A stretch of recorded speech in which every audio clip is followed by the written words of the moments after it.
So with Yusuf Awiyan, we're here next to the Great Pyramid, and this is where we find obvious examples of very sophisticated ancient technology.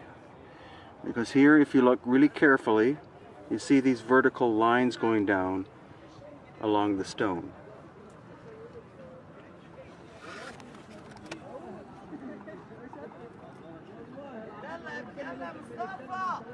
Now there's scratches too, but there seems to be quite a pattern to it. As if, could this be actually a saw? Now this material is basalt, which is very hard. It's not from the local area. And so a culture with bronze chisels couldn't, or bronze saws, even with some kind of silica sand as an abrasive, could not produce that kind of fine finish as far as I can tell. I'll show you other examples here in this little area by itself of examples of machining technology at work. Not modern machines, not dynastic Egyptian machines, but older machining technology by the Cometians.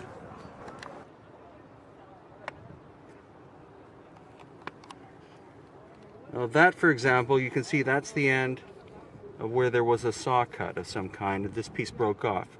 The diameter of that saw blade seems to be about 1/8 of an inch, and it's not a straight cut. We'll show that in other videos. What it is, it's a curved cut. So that could be evidence of the giant circular saw. And here, these are the cuts themselves. Again, somewhere between 1/8 and 1/4 of an inch in diameter, going straight through 1, 2, 3 of them.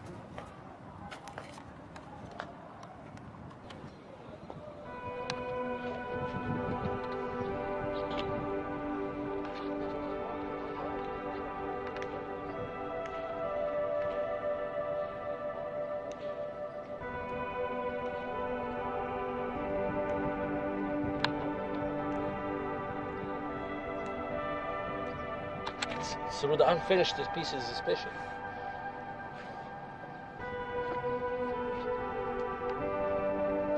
But they are aware of this mark. They are aware of this mark. It's not new to them. But they just like to ignore it. So everything else will fit with the story that they created.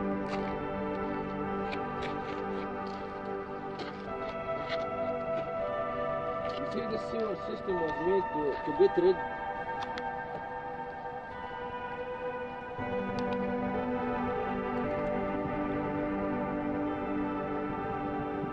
And this is the base of the Great Pyramid. And what you see is here, the bottom level here, how the bottom level fits in with the bedrock. It's a mortar-free construction. They flattened the plateau in order to build the pyramid on top of it.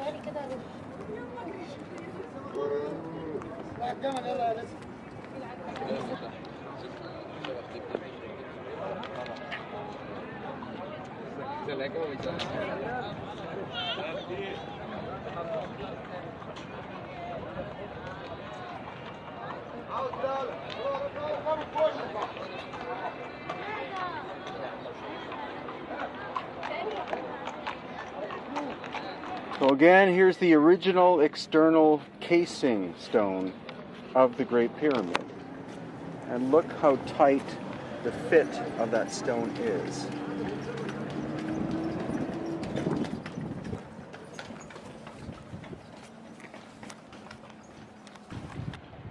And another puzzling thing, as Yusuf Awiyan, who's there, pointed out, is the amount of erosion of some of this stone, which was, you know, what the main pyramid is made out of, this limestone. The extent of erosion is quite astonishing. So how long would it have taken for that erosion to have taken place. You need a geologist such as Dr. Robert Schoch to discuss that. But would it have taken 1,000 years or 5,000 years? Certainly not in hundreds of years, because this is desert. It's unlikely that it was sand being blown by the wind to erode it to this extent. The Sphinx is known to have been eroded by water, possibly up to 8,000 or 10,000 years ago. So could that mean that this pyramid, the Great Pyramid, and possibly this one, the Second Pyramid, as well, are contemporary? That they pre-existed the dynastic pharaonic cultures of Egypt? That's what we're trying to find out. What most people also don't realize is the fact that on the Giza Plateau, you have the Great Pyramid and the Second Pyramid, and of course the smaller Third Pyramid. But off on this side, which is the east side, you have all of these little baby ones like this kind of size. And here you can see the casing stone is still on the exterior. There are about 30 of these. The casing stone is original, and also there are these shafts that go down. I can see the bottom. It's at least 30 or 40 feet, filled with sand, and then there's a chamber going off to the left.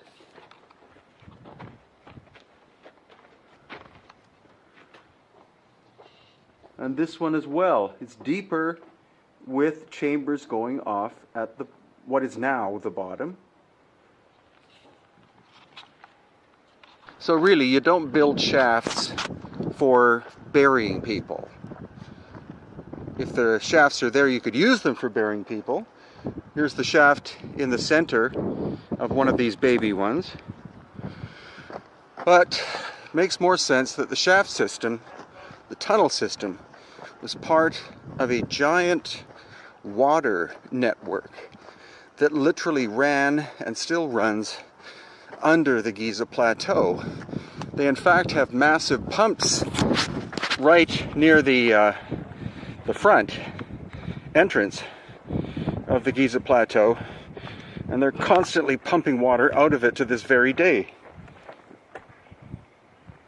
That's another shaft. So it makes this whole area far more mysterious and interesting than the conventional explanation. And we've just been told we can go into Meres Ankh, the third tomb, which is a mastaba.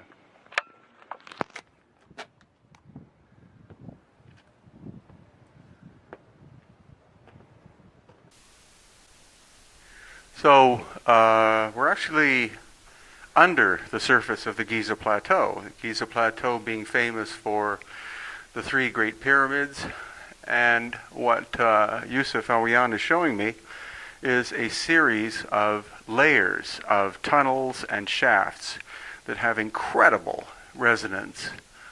The confusing thing to most people is that they think that the dynastic Egyptians built everything, but we're seeing definite evidence that a previous culture that was technologically more advanced than the dynastic Egyptians were able to carve things like these shafts, some of them going down at minimum 100 feet straight down, and then there are horizontal tunnels. Later on, the dynastic Egyptians came and used some of these as places of burial, but we see the obvious transformation because we see hieroglyphics and that sort of thing that the dynastic Egyptians used, but the Cometians were prior to the dynastic Egyptians, and they didn't actually require the use of hieroglyphics.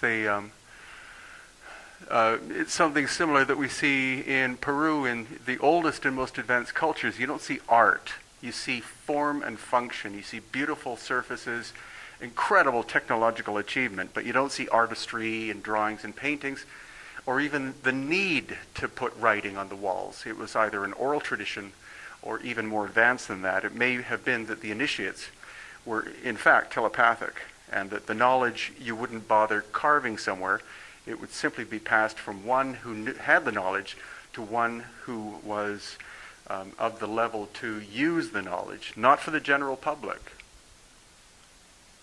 Simply amazing.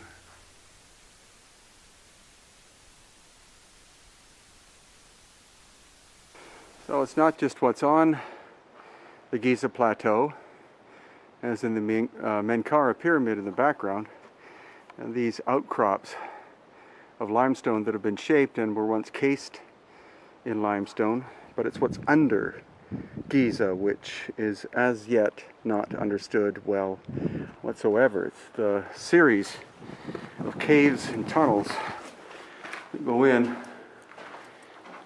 We've just scratched, literally scratched the surface of. Ah, okay. Okay. The same case. We're on the bottom of a well. Uh-huh. And it's leading to a chamber underneath here. Right. If you look with your camera, it's leading to another room. Wow. And the other room has wells that's going into the third level underneath. Oh, so the third level is below us still. It's below us. Wow. Yeah.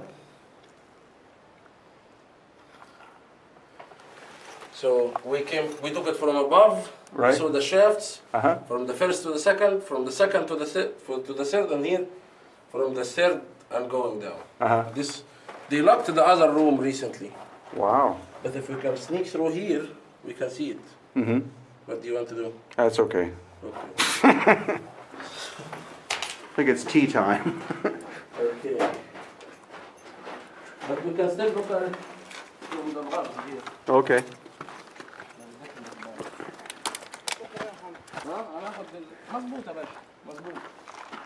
Here it is. We can see that it's coming. This is the entrance from the chamber we were just looking at through the shaft. Uh-huh. And here is 4 shafts in one chamber. Wow. This one is going that direction, this one is going that direction. Uh-huh. These one were always buried. Huh. But they also meet in the underneath. So, and this is the pyramid of Khentikaus, or famous as Khentikaus. Khentikaus. Yes. All this area here is full of caves, and you can see how badly eroded it is. It's all connected from one to the other to the other. Oh, yeah.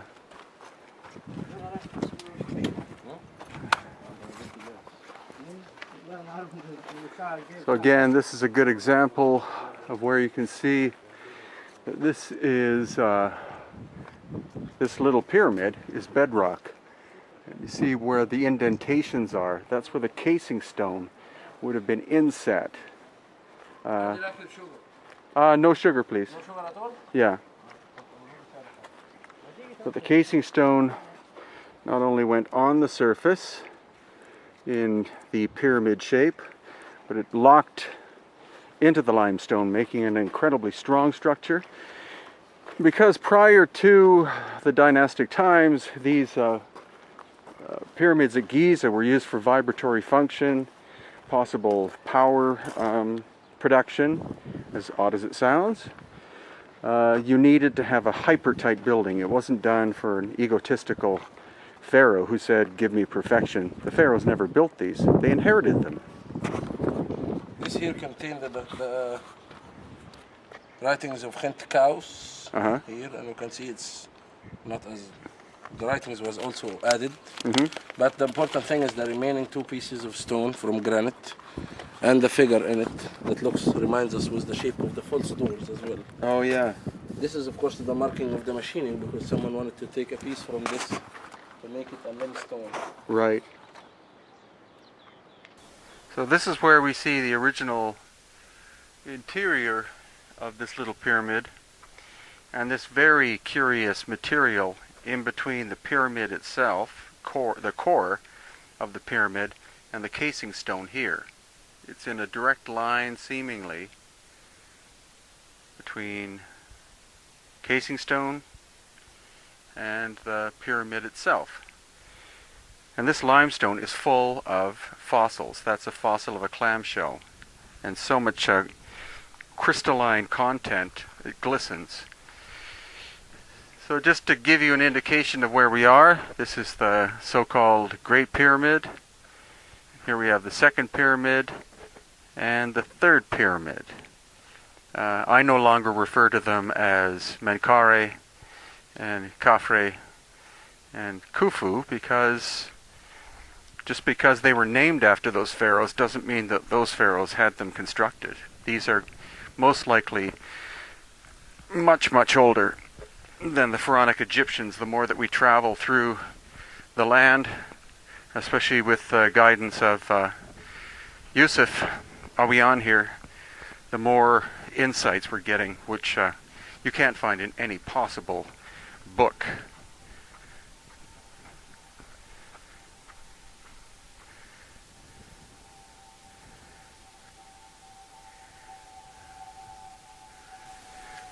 This is one of the deep angular shafts underneath the structure here on the Giza Plateau.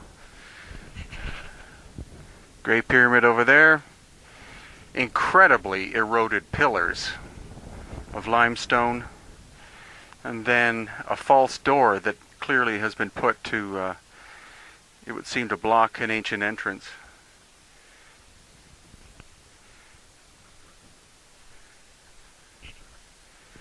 So what is seen on the surface here is a tiny fraction of what is under not only the sand of Giza, but also inside the surface, under the surface of the bedrock here.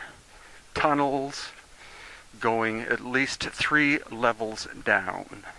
Shafts interconnecting one tunnel with the next. Hundreds of shafts. Some of them used as tombs by the later dynastic Egyptians, but many of them not.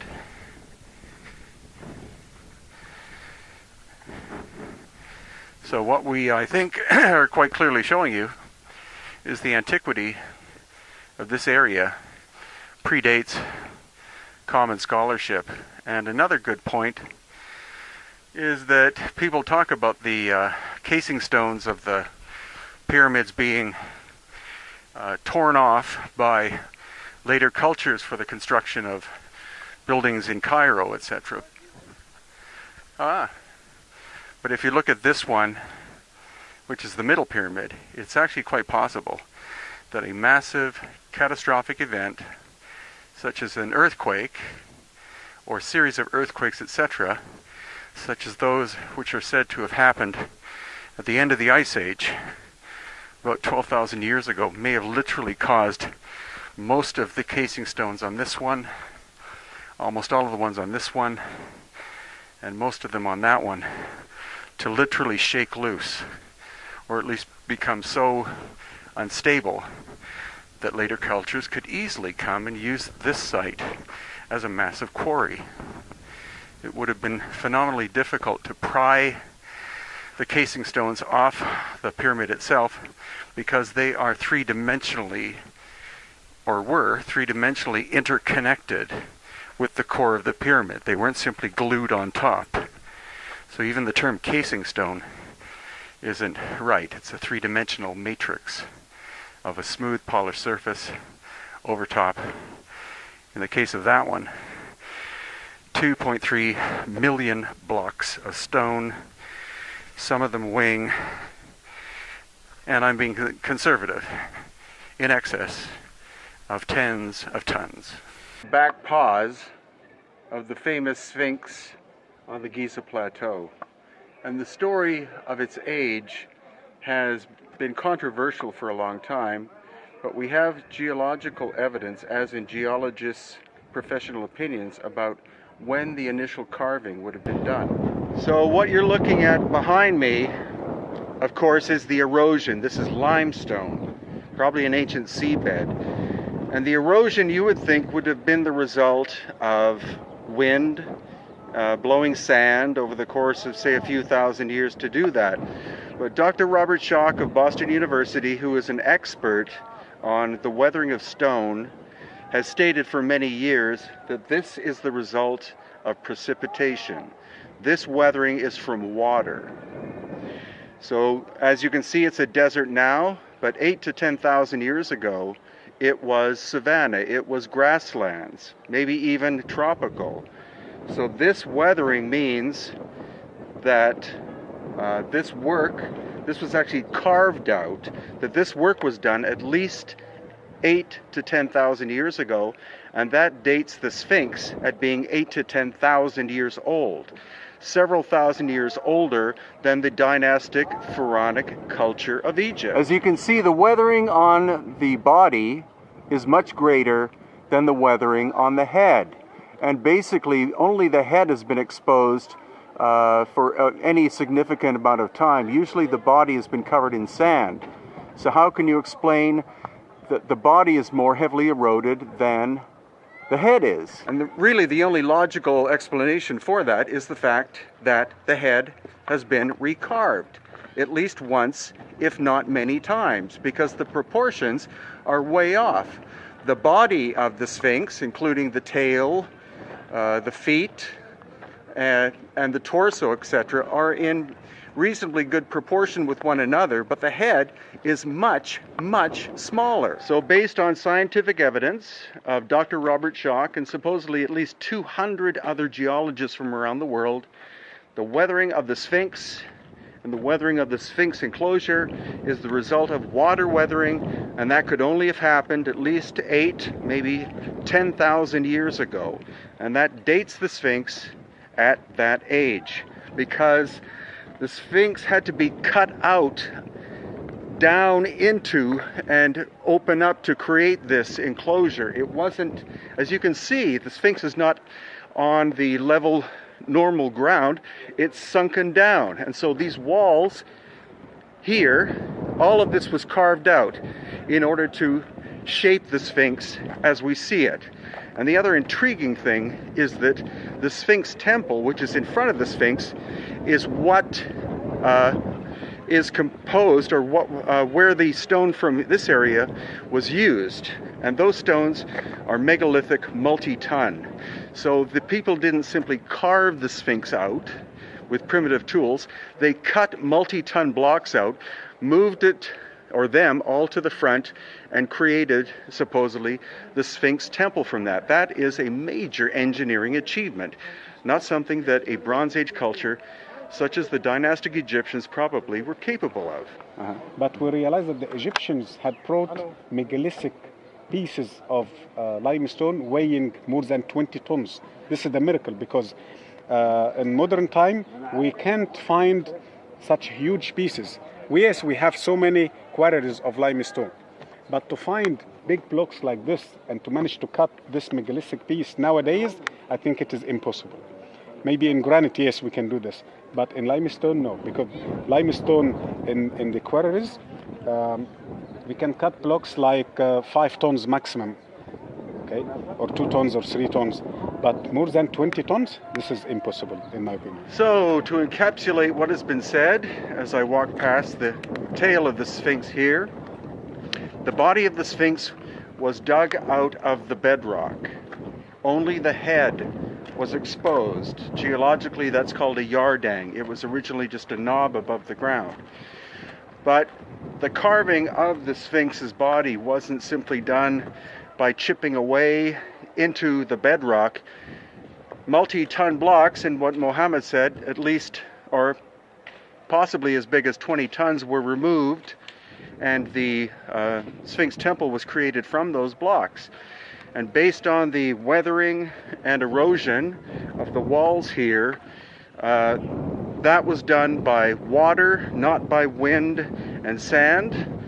And the only time that could have happened where there would have been so much rain to erode the bedrock would have been at least 8,000 years ago.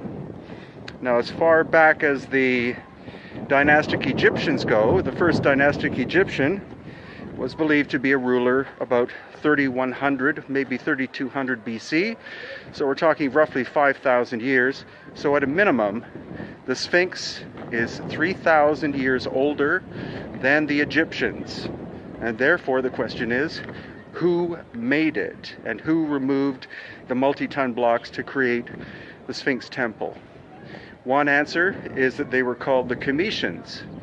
And for more information about that subject, please look up www.kmet.com. chemetology.com. So what Yusuf Awiyan just pointed out is that the Sphinx Temple, which is in front of the Sphinx, and the Valley Temple, which is to the right of its head, actually most likely were contemporary. The Sphinx Temple looks much more eroded than the Valley Temple, but the Sphinx Temple was much more, how shall we put this in a nice way, recycled as compared to the Valley Temple. The Valley Temple still has its mega tonnage blocks of engineered granite standing in sockets in the ground, but all of those were taken out of the Sphinx Temple and recycled to make statues, other parts of buildings. And the thing is, it's not simply that that would have been done, say, by the Greeks or the Romans. It may have been done even farther back in time than that. Interesting graffiti-covered stone wall. How about the fact that you're actually looking at the Great Sphinx of Egypt?